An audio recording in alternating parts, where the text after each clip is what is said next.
जय जगन्नाथ दर्शक बंधु स्वागत करुछु आज आमर आउ एक नुआ वीडियो को। दर्शक बंधु मुख्यदा एकादशी मार्गशीर मास शुक्लपक्ष एकादशी तिथि को मुख्यदा एकादशी बोली कहा जाए। यार अन्य नाम भी रही मानस रोग निवारण एकादशी, मुख्यदायिनी एकादशी, मोहनाशक शुद्ध एकादशी आदि नाम समस्ते जानी। मुख्यदा एकादशी वर्षर शेष पड़ी था। धर्मशास्त्र अनुसार मुख्यदायिनी एकादशी को पितृपुरुषों को मुख्य प्रदानकारी एकादशी रूप से जना जाए।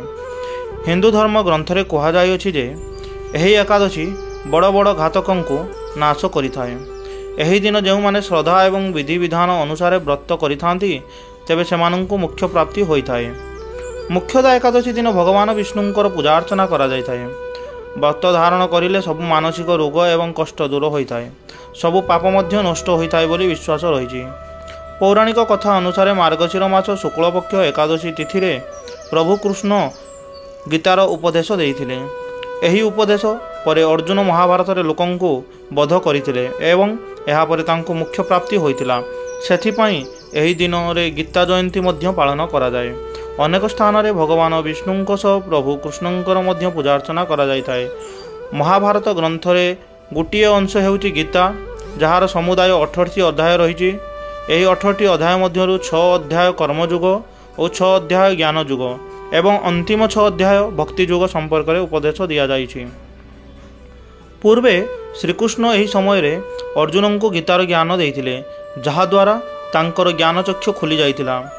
पुराण अनुजाई गीतार उत्पत्ति कलिजुग आरंभ हेबार 30 वर्ष पूर्वरु आरंभ होइथिला। श्रीमद् भगवत गीतार 18 अध्याय एवं 700 श्लोक रही। सही भली गीतार अन्य नाम हेउची गीतोपनिषद। कौन रही पौराणिक कथा आसतु जानिबा। पौराणिक कथा अनुजाई राजा बेखनास चंपानगरीर प्रतापी राजा थिले। राजा ज्ञानी थिबा सह तांकर वेद उपरे मध्य ज्ञान रहिथिला। एते भल राजा पाइथिबारु नगरवासी बहुत संतुष्ट एवं सुखी थिले। थरे राजा तांको पिता नरकरे निर्यातना पाउथिबा स्वप्न रे देखिबाको पाइथिले। एही कथा राजा जेतेबेले पत्नी को कहिथिले, सेही समय रे रानी तांको आश्रम जीवा पई कहिथिले। एहा परे राजा आश्रम रे पहुंची मुनि ऋषि को देखिथिबा स्वप्न विषय रे कहिथिले।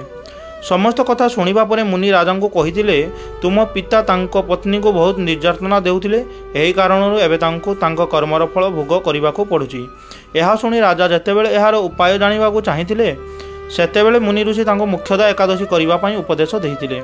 एथिसह कहिथिले एहा द्वारा प्राप्ति होइथिबा फल को निज पिता को समर्पित करिदेव।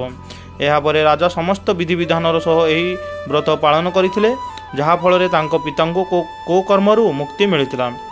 सेबेठारु मान्यता रही मुख्यदा एकादशी केवल जीवित व्यक्ति नुहे बरं पितृपुरुष मानक मध्य प्रभावित करिथाए।